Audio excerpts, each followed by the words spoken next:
Fala pessoal, aqui quem fala é o Maurício E eu sou o Mike, tudo bem? Seja bem-vindo a mais um vídeo. e hoje vamos reagir ao A história secreta, não tem nada de secreta, é a história de Poseidon. a temática É a história de Poseidon, isso aí. o Deus dos mares e da fenda do biquíni.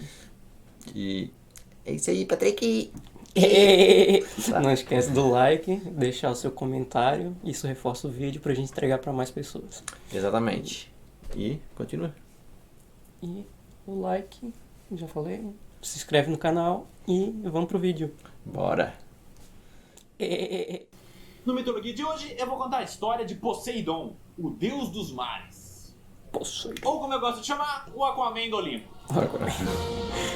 É mesmo, tinha até esquecido do Aquaman. Amendolim.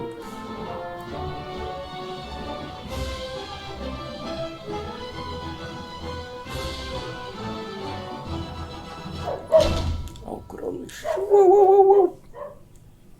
Ah, a pretinha sempre quer aparecer, né? Ih, a bunda do Pra quem cavalo. não tá muito por dentro da mitologia grega, eu acho que é válido fazer uma Peladão recapitulação da de história. novo. Gaia, a deusa do planeta Terra, junto com Urano, o deus dos céus, teve 12 filhos, os chamados Titãs. Mas, percebendo as injustiças de seu marido, Gaia pede que Cronos, na calada da noite, castre o seu pai. E ele aceita o serviço. Porém, para a surpresa de sua mãe, logo após a queda de Urano, Cronos assume o trono do pai, se tornando um rei tirano. Na sequência, o deus do tempo se casa com sua irmã Reia, a deusa da maternidade, e, com medo de ser futuramente destronado, começa a devorar seus filhos assim que nascem, incluindo Poseidon. Mas, quando chegou grande a sua problema doença, foi ele não mastigar. Reia esconde o bebê e entrega uma rocha no lugar. E Ele Cronos, engoliu demonstrando direto. o porquê de não ser o deus da inteligência, engole sem perceber. Ah, viu? Conclusão, Pô, esse Cronos, garotinho que era viagem. Zeus, e quando cresce ele liberta seus irmãos e inicia uma rebelião contra o pai. Então, com o apoio de seus irmãos Poseidon e Ares, e equipados com as armas feitas pelos Ciclopes, no caso, os raios, o tridente Ciclopes são mágico e o Golpe da feios, né? escuridão, derrotam os Mas titãs são os e mais assumem pica, os cargos fizeram mais importantes entre os as deuses. armas tudo lá. O céu, o As submundo armas. e, obviamente, o mar. Tendo dito isso, a gente pode começar a falar sobre o Aquaman do Olimpo. Até, vamos fechar a analogia. O líder confiante e imponente, o solitário mal-humorado e sombrio, o jovem veloz e piadista e, obviamente, o Zé da Água que faz de tudo pra ser levado a sério, mas quase ninguém leva. Mas vamos lá. Além de ser o deus dos mares, Poseidon também é o deus dos terremotos. Ele fincava o tridente no chão causando rupturas e podendo elevar ou afundar a terra debaixo d'água. Fora isso, ele também é considerado o deus dos cavalos.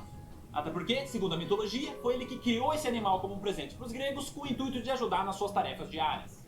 E ele mesmo muitas vezes é retratado montando ou sendo puxado por cavalos marinhos, também conhecidos como hipocampos, e dependendo do humor dele, mandando Esse cavalo ali é com forma de doido. punhos. É, Agora a gente tem que falar um pouco sobre a personalidade dele.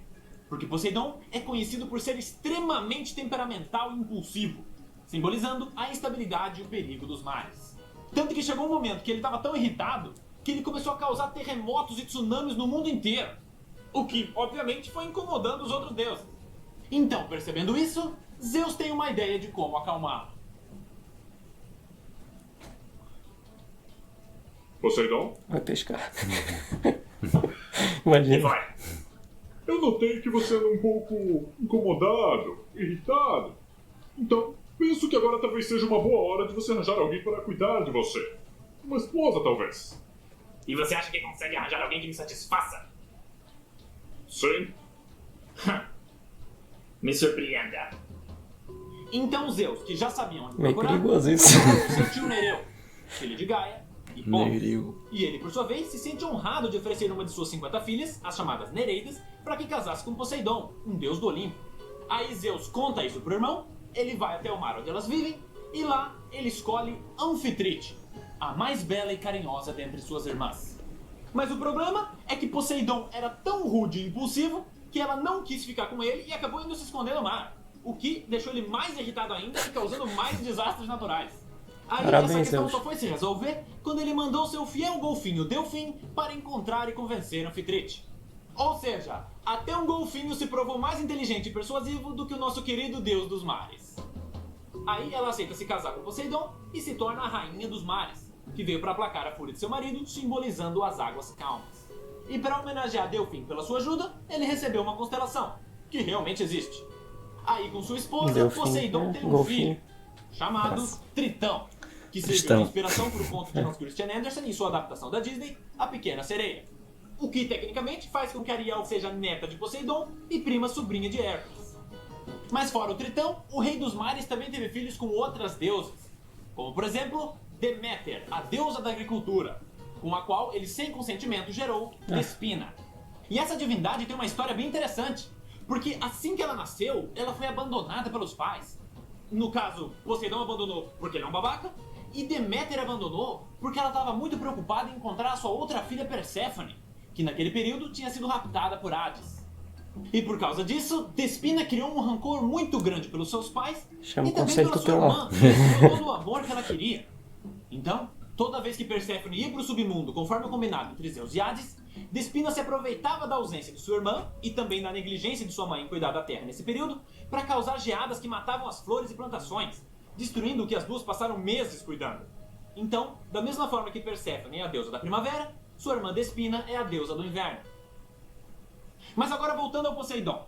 O rei dos mares também participa de várias histórias famosas da mitologia grega, como por exemplo, auxiliando Zeus com o dilúvio, subindo as marés na conclusão da história da Caixa de Pandora, criando monstros marinhos como Caríbides, que colocou em risco a vida de vários heróis, dentre outras histórias que são tão importantes que não vale a pena eu contar aqui.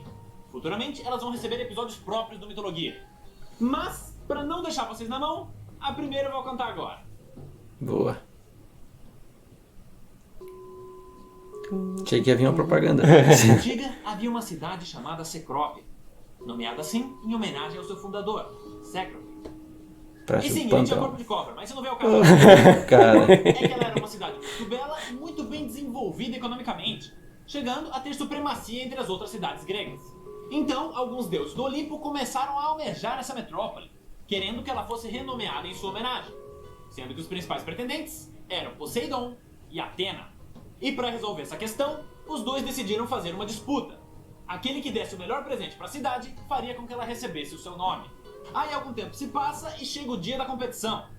Então, o rei Cécrope reúne todos os habitantes na parte mais alta da cidade para testemunhar essa competição divina, e com a rivalidade no máximo, Poseidon e Atena se encontram. Lá pro teatro. Atena, Olá, querido tio Poseidon. a minha Que isso? princesa. É lindo esse, não acha? Não venha com conversa fiada, garota. Você nem deveria estar aqui. Devia estar se escondendo atrás da saia de sua mãe. Ou melhor, você faria isso se seu pai não a tivesse demorado. Eu não só não preciso de nenhum homem, como também não preciso de nenhuma mulher para cuidar de mim. Ao contrário de você, que precisou de um golfinho para conseguir uma esposa. Meça suas palavras, Atena. Você não sabe com quem está falando. Eu já estava enfrentando titãs muito antes de você nascer. Se não acredita, pergunte a Perses qual é o gosto do meu tridente. Frutos do mar? E com isso, a disputa começa. Poseidon, sendo o primeiro, subiu no alto de uma montanha e cravou seu tridente em uma rocha, fazendo com que um turbilhão de água surgisse dali, gerando uma deslumbrante catarata. Então, acostumados com as secas de sua cidade, os habitantes de Cecrópia ficam maravilhados com essa obra divina. Até que em determinado momento, o rei Cécrope se aproxima da cachoeira, bebe da fonte e imediatamente cospe, constatando que a água era salgada. Até porque Poseidon é o deus do mar e não da água mineral. Então, chega a vez de Atena. Ela calmamente anda até um campo aberto e planta uma semente. E dela cresce uma árvore. Ela não era grande e com seu tronco retorcido, nem particularmente bonita. O que deixou o povo meio confuso. Tipo, grande coisa, uma árvore. Mas foi aí que Atena se aproximou e explicou que ela havia criado a primeira oliveira. Uma planta capaz de resistir às secas e de rebrotar depois de destruída pelo fogo. Sua madeira é muito resistente e dos seus frutos é extraído o azeite, que pode ser usado como alimento, sendo um fortificante para os músculos dos atletas e dos guerreiros, e como combustível para iluminar as casas e os templos. O povo então não teve dúvida. Por decisão unânime, considerou Atena a vencedora e ao lado da oliveira ergueu um santuário em sua homenagem. A partir daí, Cecrópia passou a ser chamada de Atenas, a capital da Grécia. E agora tem uma curiosidade bem interessante. Se hoje você visitar essa capital, em um dos pontos mais altos dela você vai encontrar a Acrópole de Atenas, que é uma colina rochosa abrigando um conjunto de templos construídos em homenagem à deusa da sabedoria e padroeira da cidade. Mas a parte interessante é que ao lado de um deles tem uma oliveira, que há 2.500 Nossa. anos é replantada nesse mesmo lugar em homenagem a esse mito. Que Sendo loucura. que a mais recente, que se mantém até hoje, foi replantada em 1952 a partir de um ramo salvo da destruição causada pelos nazistas durante a Segunda Guerra Mundial. Porra. Mas como o foco do vídeo é o Poseidon, é válido mencionar que ele não ficou nem um pouco feliz com essa derrota. Na verdade, ele criou um ódio gigantesco pela Athena. E sendo extremamente temperamental e impulsivo, ele não ia deixar barato. Mas essa história eu conto no próximo Mitologia. Até mais! Até mais. Até mais. Poseidon. Te contenta com... Só derrota. Poseidon é o Vasco da mitologia. Fica de boa aí no seu marzinho. Gostei. O que tu achou? Interessante. E aí? E você? O que você achou? Comenta aí embaixo. Eu achei interessante o... Sim, tem várias explicações para várias coisas. Sim, sempre tem, né? A gente sempre consegue fazer associação dessas histórias da mitologia grega com coisas... É que na real é descendência que a gente tem daquele período, né? Sim. É loucura. Então é isso, gente. Espero que vocês tenham gostado. Continuamos a saga de mitologia nos próximos vídeos com o nosso amigo, que a gente sempre deixa o link aí na descrição. Se você quiser conhecer o canal dele, que vale muito a pena. Tem bastante conhecimento. Sim. E é isso aí. Valeu. Falou tudo. Tchau. Tchau.